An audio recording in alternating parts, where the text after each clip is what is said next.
사도신경으로 우리의 신앙을 고백하심으로 9월 28일 목요일 새벽 예배를 하나님 앞에 올려드리도록 하겠습니다. 전능하사 천지를 만드신 하나님 아버지를 내가 믿사오며 그 외아들 우리 주 예수 그리스도를 믿사오니 이는 성령으로 잉태하사 동정녀 마리아에게 나시고 본디오 빌라도에게 고난을 받으사 십자가에 못 박혀 죽으시고 장사한 지 사흘 만에 죽은 자 가운데서 다시 살아나시며 하늘에 오르사 전능하신 하나님 우편에 앉아 계시다가 저리로서 산자와 죽은 자를 심판하러 오시리라. 성령을 믿사오며 거룩한 공회와 성도가 서로 교통하는 것과 죄를 사하여 주시는 것과 몸이 다시 사는 것과 영원히 사는 것을 믿사옵나이다. 아멘. 찬송가 288장 예수를 나의 구주 삼고 찬양 드리겠습니다.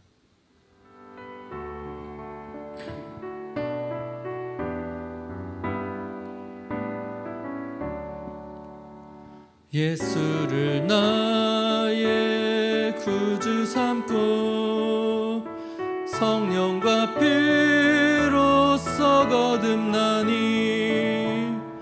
이 세상에서 내 영혼이 하늘의 영광 누리도다.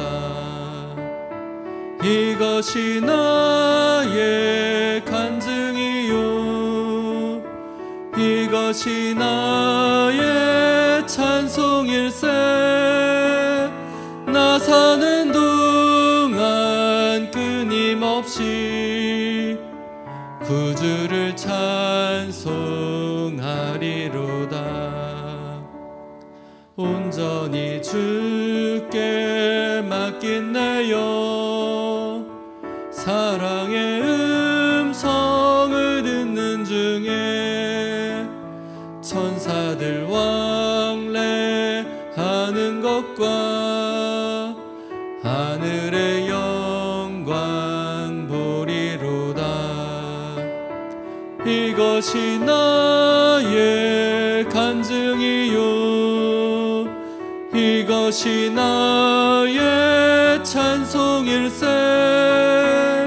나 사는 동안 끊임없이 구주를 찬송하리로다. 주 안에 기쁨 누림으로 마음의 풍랑이 잔잔하니 세상과 나는 간 곳 없고 구속한 주만 보이도다. 이것이 나의 간증이요 이것이 나의 찬송일세. 나 사는 동안 끊임없이 구주를 찬송하리로다.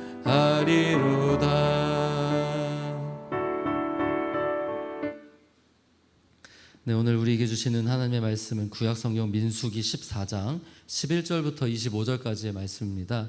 우리 한 목소리로 같이 읽도록 하겠습니다. 여호와께서 모세에게 이르시되 이 백성이 어느 때까지 나를 멸시하겠느냐. 내가 그들 중에 많은 이적을 행하였으나 어느 때까지 나를 믿지 않겠느냐. 내가 전염병으로 그들을 쳐서 멸하고 내게 그들보다 크고 강한 나라를 이루게 하리라. 모세가 여호와께 여짜오되 애굽인 중에서 주의 능력으로 이 백성을 인도하여 내셨거늘 그리하시면 그들이 듣고 이 땅 거주민에게 전하리이다. 주 여호와께서 이 백성 중에 계심을 그들도 들었으니 곧 주 여호와께서 대면하여 보이시며 주의 구름이 그들 위에 섰으며 주께서 낮에는 구름 기둥 가운데에서 밤에는 불 기둥 가운데에서 그들 앞에 행하시는 것이니이다. 이제 주께서 이 백성을 하나같이 죽이시면 주의 명성을 들은 여러 나라가 말하여 이르기를 여호와가 이 백성에게 주기로 맹세한 땅에 인도할 능력이 없었으므로 광야에서 죽었다 하리이다. 이제 구하옵나니 이미 말씀하신 대로 주의 큰 권능을 나타내옵소서. 이르시기를 여호와는 노하기를 더디하시고 인자가 많아 죄악과 허물을 사하시나 형벌받을 자는 결단코 사하지 아니하시고 아버지의 죄악을 자식에게 갚아 3, 4대까지 이르게 하리라 하셨나이다. 구하옵나니 주의 인자의 광대하심을 따라 이 백성의 죄악을 사하시되 애굽에서부터 지금까지 이 백성을 사하신 것 같이 사하시옵소서. 여호와께서 이르시되 내가 내 말대로 사하노라. 그러나 진실로 내가 살아있는 것과 여호와의 영광이 온 세계에 충만한 것을 두고 맹세하노니 내 영광과 애굽과 광야에서 행한 내 이적을 보고서도 이같이 10번이나 나를 시험하고 내 목소리를 청종하지 아니한 그 사람들은 내가 그들의 조상들에게 맹세한 땅을 결단코 보지 못할 것이요 나를 멸시하는 사람은 한 사람도 그것을 보지 못하리라. 그러나 내 종 갈렙은 그 마음이 그들과 달라서 나를 온전히 따랐은즉 그가 갔던 땅으로 내가 그를 인도하여 드리리니 그의 자손이 그 땅을 차지하리라. 아말렉인과 가나안인이 골짜기에 거주하나니 너희는 내일 돌이켜 홍해 길을 따라 광야로 들어갈지니라. 아멘. 네, 오늘 본문 말씀 민수기 14장 11절부터 25절까지의 말씀을 가지고 현실이 약속보다 크게 다가올 때라는 제목으로 하나님의 말씀을 나누기를 원합니다. 추석 명절임에도 불구하고 이렇게 새벽 예배에 나오신 성도님들을 환영하고 축복합니다. 하나님의 은혜를 사모하는 그 마음을 하나님께서 기쁘게 받으시고 하나님만이 주실 수 있는 위로와 평강으로 또 채워주시는 오늘 새벽이 되기를 축복드립니다. 오늘 본문 말씀을 좀 이해하기 위해서는 이 사건의 배경을 좀 알아야 될 것 같습니다.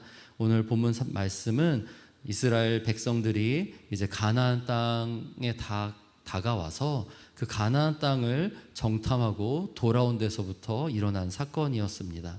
이 12명 중에 10명의 정탐꾼은 하나님의 약속의 땅이었던 가나안 땅에 대해서 악평을 늘어놓았습니다. 그런데 정확히는 그 땅에 대한 악평이라기보다는 이 이스라엘 백성들인 우리가 처한 현실에 대한 악평이었습니다. 그 땅은 좋고 괜찮지만 그 땅에 살고 있는 주민들이 너무 강한 존재들이기 때문에 그들에 비하면 우리는 다 메뚜기 같고 우리는 그래서 다 멸망당해서 죽게 될 것이다 라고 그런 악평을 했습니다. 그러나 같이 갔던 12명의 정탐꾼 중에 여호수아 갈렙 2명만이 그 땅은 심히 아름다운 땅이고 하나님께서 주실 것이니까 두려워하지 말라라고 말을 했습니다. 그러면서 그들이 그 10명의 평가를 듣고 나서 옷을 찢으면서 하나님이 약속하신 그 땅은 너무 아름다운 땅이다 이렇게 말을 했습니다. 그런데 이 이스라엘 백성들은 이 여호수아와 갈렙의 말을 듣지 않고 10명의 정탐꾼의 말을 마음에 새겼습니다. 그래서 그 땅에 살고 있는 백성들을 보면서 우리가 그 땅의 백성들에게 다 이제 질 수밖에 없다라고 말했던 그 말에 마음이 낙심이 되고 절망이 돼서 하나님을 원망하는 그런 내용들이 오늘 본문 앞에 이제 등장을 합니다. 그 땅에 살던 거주민들이 어땠을지 우리가 정확하게 짐작할 수는 없지만 그 10명의 정탐꾼이 말을 했던 그 땅의 주민들에 대한 평가가 완전히 허황되거나 거짓말이었던 것 같지는 않습니다. 왜냐하면 이 여호수아서에 등장하는 여리고성에 대한 기록을 보면 우리가 어느 정도 그것을 짐작할 수가 있는데요. 이 여리고성에 살고 있었던 그 라합이라는 여인이 나오지 않습니까? 근데 그 여인이 어디에 살았냐면은 여리고성 성벽 위에 살았다고 합니다. 그러니까 성벽이 엄청 두껍고 견고했기 때문에 그 성벽 위에 가정집을 세울 수 있을 정도였던 것입니다.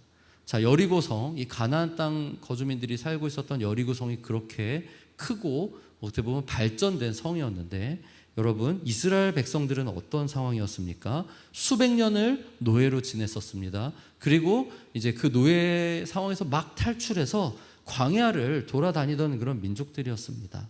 누구의 문명이, 누구의 기술이 더 발전을 했겠습니까? 당연히 이 가나안 땅에 살고 있었던 그 거주민들이었을 것입니다.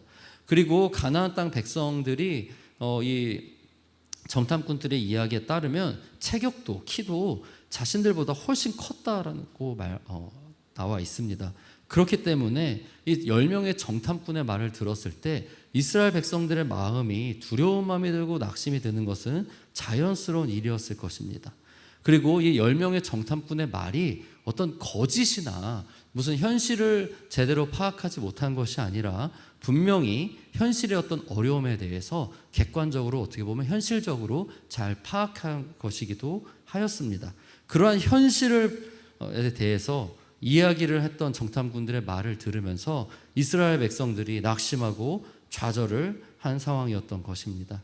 자, 이런 이스라엘 백성들의 모습을 보면서 우리도 사실 마냥 손가락질하고 믿음 없다라고만 생각할 수는 없을 것 같습니다.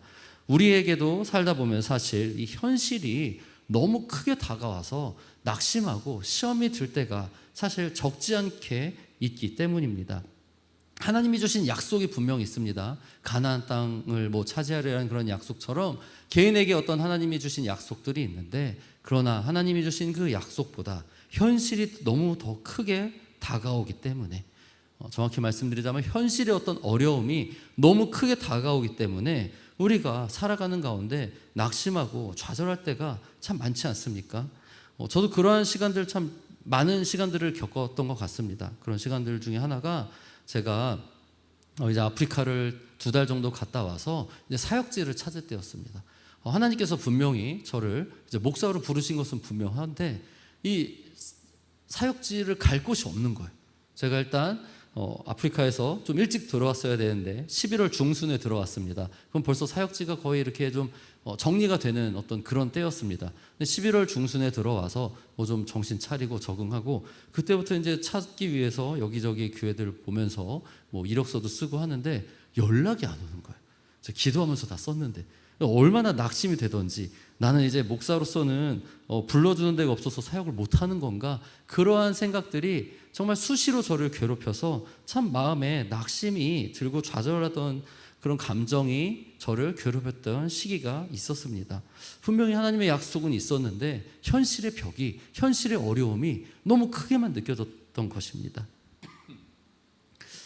그리스도인이라면 아마 누구에게나 이처럼 현실이 하나님의 약속보다 더 크게 다가올 때가 있을 것 같습니다.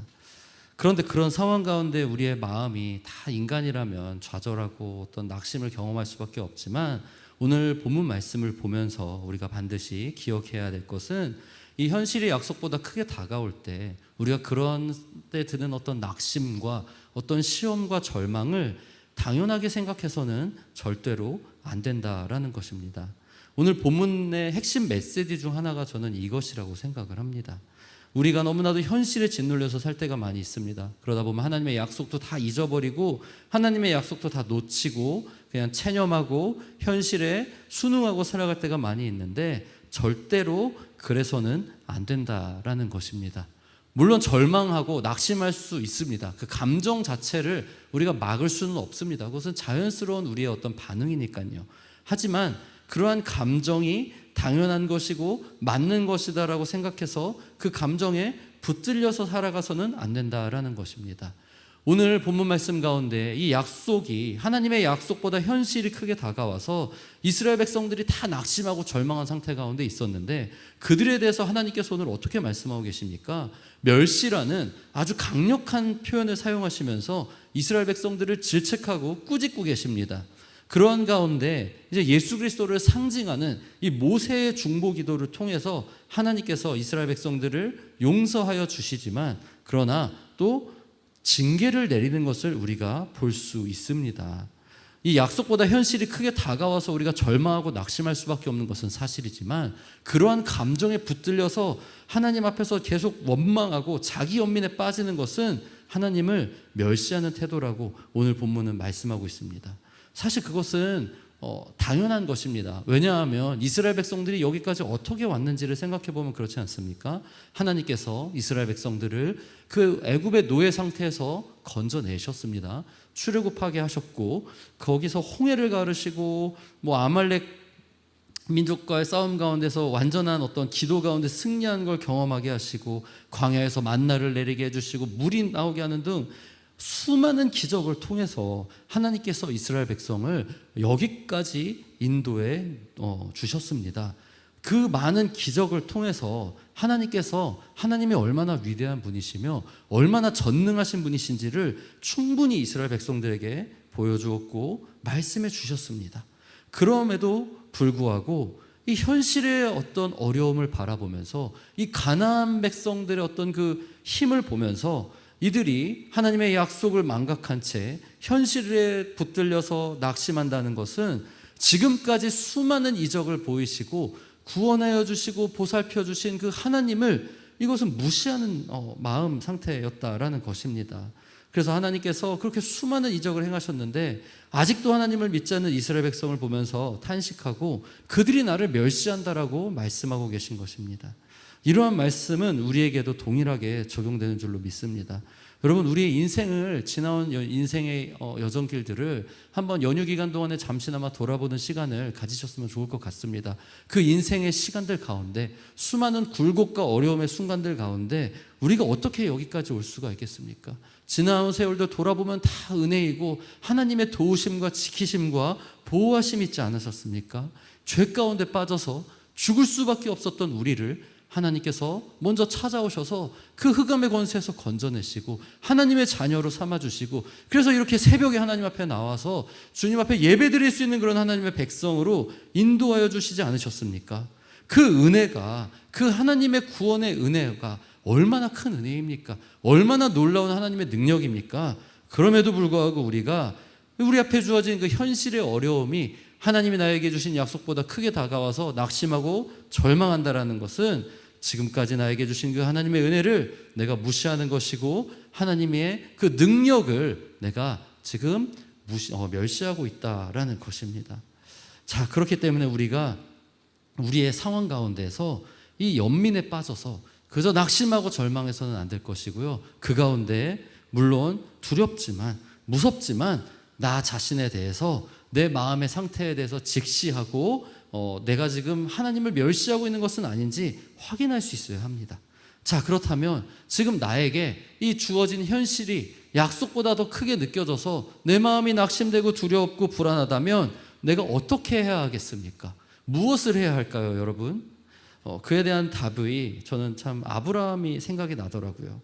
누구보다도 현실이 약속보다 크게 다가왔던 사람이 아브라함이었던 것 같습니다. 하나님께서 그에게 자녀를 주신다 약속을 하셨지만 25년 동안 아브라함에게는 늘 약속이 아닌 현실이 눈앞에 더 크게 다가오곤 했었습니다.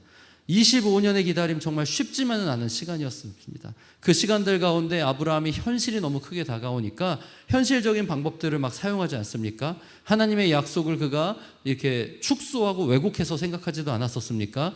그래서 이스마엘도 낳고 여러 가지 굴곡이 인생 가운데 있었습니다. 그러나 결국 아브라함은 100세가 되었을 때 하나님의 약속대로 독자 이삭을 받았습니다. 어떻게 보면 현실이 하나님의 약속보다 클 수밖에 없었던 그 기다림의 시간들 가운데 아브라함은 하나님의 약속을 성취받았던 것을 우리가 볼 수가 있는데요. 그의 비결이 무엇이었는지, 그의 삶에 대해서 하나님이 말씀하고 있는 그 비결을 우리가 안다면 이 어려운 현실 가운데서도 우리가 이 약속을 끝까지 붙잡고 하나님의 약속을 기다림으로, 인내함으로 말미암아 우리의 것으로 받아내는 그러한 하나님의 백성이 될 수 있을 줄로 믿습니다.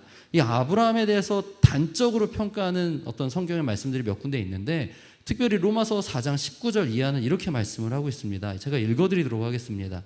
그가 100세나 되어 자기 몸이 죽은 것 같고 사라의 태가 죽은 것 같음을 알고도 믿음이 약하여지지 아니하고 믿음이 없어 하나님의 약속을 의심하지 않고 믿음으로 견고하여져서 하나님께 영광을 돌리며. 아멘. 네, 무엇라고 말씀하고 있습니까? 아브라함이 믿음이 약하여지지 않고 믿음으로 견고하여져서 하나님께 영광을 돌렸다. 믿음으로 하나님의 약속을 의심하지 않았다. 이렇게 말씀을 하고 있습니다. 즉 아브라함이 이 현실이 하나님의 약속보다 크게 다가올 수밖에 없는 상황 가운데서 이 믿음으로 승리하였고 하나님의 약속을 받았다라고 로마서 4장 19절 이하는 말씀하고 있는 것입니다. 그러므로 여러분, 우리가 이 현실이 하나님의 약속보다 크게 다가와서 낙심이 들고 절망하고 어려운 생각이 들 때 우리에게 무엇보다 믿음이 필요하다는 사실을 깨닫고 그 믿음을 구해야 될 줄로 믿습니다. 자, 여러분, 이거 믿음에 대해서만 잠시 나누고 말씀을 마치기를 원하는데요. 그렇다면 믿음이 무엇일까요, 여러분? 믿음에 대해서 확신이라고 혼동하지 않으시기를 축복합니다. 여러분 아브라함의 생애를 한번 이 연휴 기간에 한번 읽어보셨으면 좋겠습니다. 창세기 읽어보시면 아브라함이 하나님의 약속에 대한 확신이 있었습니까? 뭐 있던 순간들도 있었지만 없었던 순간들도 많이 있었습니다. 아브라함 많이 흔들렸었고요. 하나님의 약속을 자기 생각대로 멋대로 생각했던 그런 기간들도 그 25년의 세월들 가운데 적지 않게 있었습니다. 아브라함에게 어떤 믿음이 확신이다라고 생각하고 아브라함을 그 잣대를 들이댄다면 아브라함은 믿음이 있었다, 믿음이 흔들리지 않았다라고 보기 어렵습니다. 그러나 믿음이라는 것은 여러분 그 본질이 절대로 확신은 아닙니다. 확신은 믿음의 어떤 열매, 믿음이 있을 때 나타나는 현상이라고 볼 수 있습니다. 믿음의 본질은 무엇입니까? 믿음의 본질은 하나님과의 친밀한 관계입니다. 자, 그래서 아브라함의 생애를 보면 그가 분명히 흔들릴 때가 있었습니다. 하나님의 약속에 대한 확신이 그가 없을 때가 있었습니다. 그럼에도 로마서에서 아브라함이 믿음이 있었다, 지켰다라고 말을 평가하고 있는 까닭은 그 상황 가운데서도 아브라함은 항상 하나님과의 친밀한 관계를 유지하고 있었기 때문입니다. 그 하나님께서 그 친밀한 관계를 유지하는 아브라함에게 그래서 먼저 찾아오셔서 아브라함에게 믿음을 불어넣어 주시고 흔들리는 소망을 붙잡아 주시고 낙심을 소망으로 바꿔주셨던 것을 우리가 아브라함의 생애를 통해서 볼 수 있습니다. 현실에 짓눌려서 하나님의 약속을 오해할 수밖에 없는 아브라함에게 하나님께서 그 친밀한 관계 가운데 있으니까 다시 찾아오셔서 분명하게 말씀해 주시고 확인해 주심으로 아브라함의 믿음이 세워져 갔고 그 믿음으로 아브라함이 하나님의 약속을 성취하고 받았던 것을 우리는 볼 수가 있는 것입니다. 사랑하는 성도 여러분, 그렇습니다. 모세 역시 그런 것 같습니다. 모세가 참 그 광야에서의 수많은 어려움들 상황 가운데 어떻게 믿음을 지킬 수 있었습니까? 하나님과 항상 그는 친밀한 관계를 유지하는 사람이었기 때문에 모세는 믿음으로 승리할 수가 있었습니다. 우리에게 때로는 이 현실이 약속보다 크게 느껴져서 낙심이 들고 소망이 잃게 되는 순간들이 참 많이 있습니다. 어쩌면 어느 성도님들에게는 이 연휴의 기간이 그런 현실이 너무 크게 다가오는 순간인지도 모르겠습니다. 그러나 그럴 때 우리가 이 현실에 압도당해서 그저 낙심하고 절망하고 주저앉아서 자기 연민에 빠지서는 안 됩니다. 지금까지 나에게 수많은 기적으로 내 삶을 인도해 주시고 공급해 주신 하나님을 멸시하는 마음이기 때문입니다. 여러분, 그러므로 믿음으로 다시 한번 소망을 품고 일어서실 수 있어야 됩니다. 현실은 이래도 하나님은 내 편이시니까, 하나님이 주신 약속은 하나님이 불가능이 없으신 분이시니까 반드시 이루어 주실 거다라는 소망을 하나님과의 친밀한 관계 가운데서 새롭게 얻으시는 그러한 연휴가 되시기를 축복드립니다. 그러므로 우리에게 다가오는 현실의 어려움과 그 고난 가운데서 주저앉아 있는 데서 다시 한번 일어나서 소망으로 주님이 주신 약속을 향해 달려나가시는 그러한 귀한 또 연휴 기간이 되시기를 예수님의 이름으로 축복드립니다. 네, 기도드리시겠습니다. 하나님 아버지, 우리의 삶의 어려움이 때로는 너무 크게 느껴져서 우리가 낙심하고 참 주저앉아 버리게 될 때가 많이 있습니다.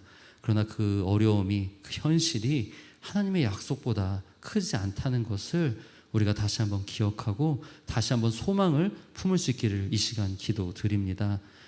갈렙과 여호수아처럼 나에게 주어지는 현실의 어려움을 바라보면서도 믿음의 눈으로 하나님을 바라보고 하나님을 붙잡을 수 있게 하여 주시옵시고, 그러한 믿음으로 이 어려움과 고난을 헤쳐나감으로 말미암아 주님이 주신 약속을 받아 누리는 귀하고 복된 하나님의 자녀들 될 수 있도록 우리 모두를 축복하여 주시옵소서. 감사드리오며 예수님의 이름으로 기도드립니다. 아멘. 네, 공동의 기도 제목 같이 놓고 기도드리도록 하겠습니다. 오늘은 가정을 위한 기도입니다. 하나님께서 우리 가정의 주인이 되어 주심으로 주님만 섬기는 가정, 예수님 사랑으로 하나 되고 화목한 가정이 되게 하옵소서. 아멘. 각 가정의 어려움을 하나님께서 친히 보듬어 주시고 채워 주셔서 여러 고난 가운데 있는 성도들의 가정을 믿음으로 승리하게 하소서. 아멘. 추석 명절 기간이 가족들에게 복음을 전하는 기회가 되게 하시고 영적 싸움에서 승리하게 하옵소서. 아멘. 담임 목사님의 가정 가운데 함께 하셔서 성도들의 가정을 살리고 회복시키는 은혜의 통로로 사용하여 주옵소서. 아멘. 우리 주어진 기도의 제목과 개인 기도 제목 가지고 다 같이 주여 한번 부르시는 통성으로 기도드리도록 하겠습니다. 주여 하나님 아버지, 은혜와 사랑 감사를 드립니다. 이 새벽에 명절에 하나님 앞에 나와서 또 예배를 드릴 수 있게 하여 주시고 하나님의 말씀을 들을 수 있게 하여 주심에 감사를 드립니다. 우리의 현실을 바라보며 주저앉고 낙심하고 낭망하는 것이 아니라 믿음으로 하나님 앞에 나아감으로 말미암아 다시 한번 주님이 주시는 소망을 얻고 주님께로 나아감으로 새로운 소망과 힘을 얻는 우리가 될 수 있도록 주님이 연휴기간 가운데도 우리에게 은혜를 더하여 주시고 함께하여 주시옵소서. 이 시간 특별히 우리 가정을 위한 기도 드릴 수 있기를 원합니다. 하나님께서 우리의 가정의 주인이 되어 주심으로 우리의 가정이 주님만 섬기는 가정, 예수님의 사랑으로 하나 되고 화목한 가정이 될 수 있게 하여 주시옵소서. 주 예수를 믿으라, 그리하면 너와 내 집이 구원을 얻으리라고 주님 말씀하셨는데 그 말씀이 나에게 주시는 약속의 말씀이 되게 하여 주시고 그 말씀을 믿는 믿음으로 내가 아멘으로 받을 수 있기를 원합니다.